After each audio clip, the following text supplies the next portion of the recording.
Bueno, para terminar con el concepto de hibridación, vamos a seguir para el caso en el que el carbono, por ejemplo, forme un triple enlace.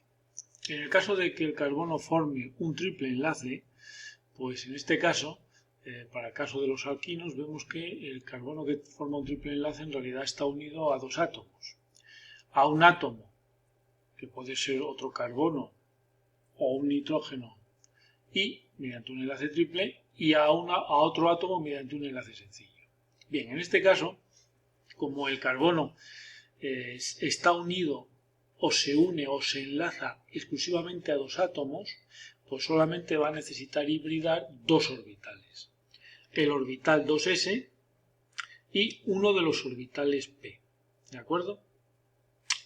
Al hibridar un orbital s y un orbital p, pues se forman dos orbitales híbridos que se llaman orbitales híbridos sp. ¿De acuerdo? Bien, con esos dos orbitales híbridos sp, uno de ellos lo utiliza para formar un enlace sigma sencillo con otro átomo, por ejemplo en este caso con el hidrógeno, y el otro orbital híbrido sp lo utiliza para formar un enlace sigma, por ejemplo con otro carbono o con otro nitrógeno, forma un enlace sigma fruto de un choque, de un solapamiento frontal de los orbitales. ¿De acuerdo? En este caso, para el caso de estos dos carbonos, pues es un choque frontal, un solapamiento frontal de dos orbitales sp. Bien, los dos orbitales híbridos sp tienen una geometría lineal de 180 grados. ¿De acuerdo? Así que el entorno geométrico de un triple enlace es lineal.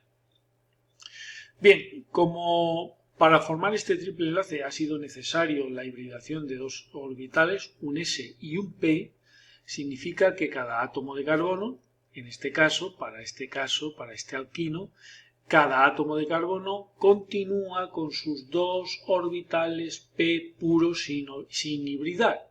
Entonces, en ese caso, ¿qué es lo que va a ocurrir? Pues lo que va a ocurrir es que, aparte del enlace sigma central en la línea que une los dos núcleos de los carbonos, habrá dos tipos de solapamientos laterales. Por un lado, el orbital, por ejemplo, si este es el orbital px, por ejemplo, puede ser el orbital el px o cualquier otro. Este orbital p sería este y este, se solapan lateralmente con otro orbital px, si lo habéis llamado px o pz, se solapan lateralmente por debajo y por encima del enlace sigma. ¿De acuerdo? Este solapamiento lateral por encima y por debajo del enlace sigma lo hemos dibujado en el plano. ¿De acuerdo? Y eso representa un enlace pi.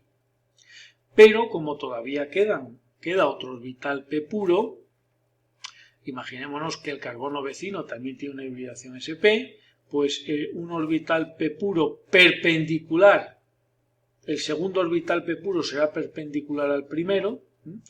Entonces imaginaos que si a los orbitales anteriores les llamamos px, pues a esto les podemos llamar pz o py, ¿no?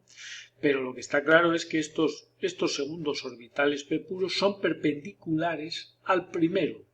Si los primeros orbitales p que se han solapado para dar el primer enlace pi lo hemos dibujado en el plano, pues este segundo solapamiento lateral, este segundo orbital pi, pues es perpendicular al plano de la pantalla, perpendicular al plano de la diapositiva, de tal manera que tiene un solapamiento que sale de la pantalla hacia nosotros, un solapamiento lateral que sale de la pantalla hacia nosotros y un solapamiento lateral que sale de la pantalla alejándose de nosotros, hacia atrás. Por tanto, aquí tenemos dos enlaces pi que son perpendiculares entre sí.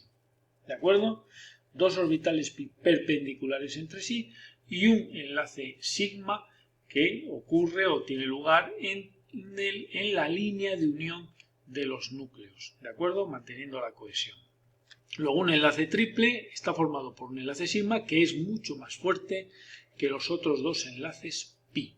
¿De acuerdo? Los dos enlaces pi son más reactivos que el enlace sigma. Bueno, con esto, más o menos, pues hemos terminado con el enlace químico, con la teoría del enlace químico. El enlace químico, como os he dicho, consiste en la unión, en la reacción de los átomos intercambiando electrones o compartiéndolos para dar lugar a sustancias más estables, que pueden ser sólidos infinitos, en el caso de un metal, en el caso de un sólido iónico, o pueden ser moléculas discretas, en el caso del enlace covalente, ya que las fuerzas implicadas en el enlace covalente son de corto alcance, ¿de acuerdo? Se limitan a lo que son tamaños de tipo molecular.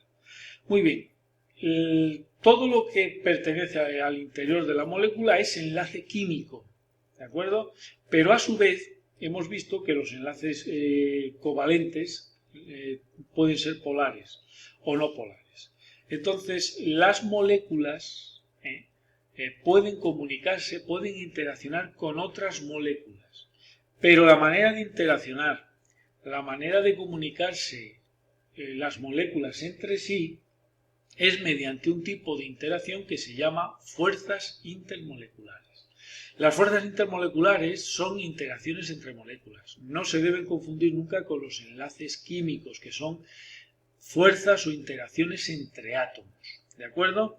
Los enlaces químicos son muy estables y son fuertes, se necesita muchísima energía para romperlos. Por el contrario, las fuerzas intermoleculares son débiles interacciones, se necesita una energía pequeña o moderada para romperlas, para debilitarlas, ¿de acuerdo? Así que nunca debemos comparar el enlace químico, muchísimo más fuerte, una unión muchísimo más intensa que las fuerzas intermoleculares, que al fin y al cabo son interacciones entre las moléculas. Y estas interacciones básicamente están basadas en fundamentos eléctricos o electrostáticos o electrocinéticos, ya que las moléculas están formadas por cargas eléctricas.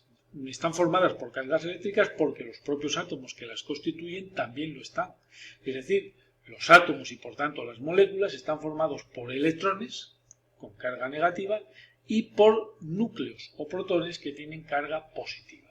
Por lo tanto, son esas partículas con su carga eléctrica las que van a ser responsables de las fuerzas intermoleculares. Si bien hay varios tipos de fuerzas intermoleculares que va a tener que ver con ese tipo de interacción eléctrica entre las moléculas.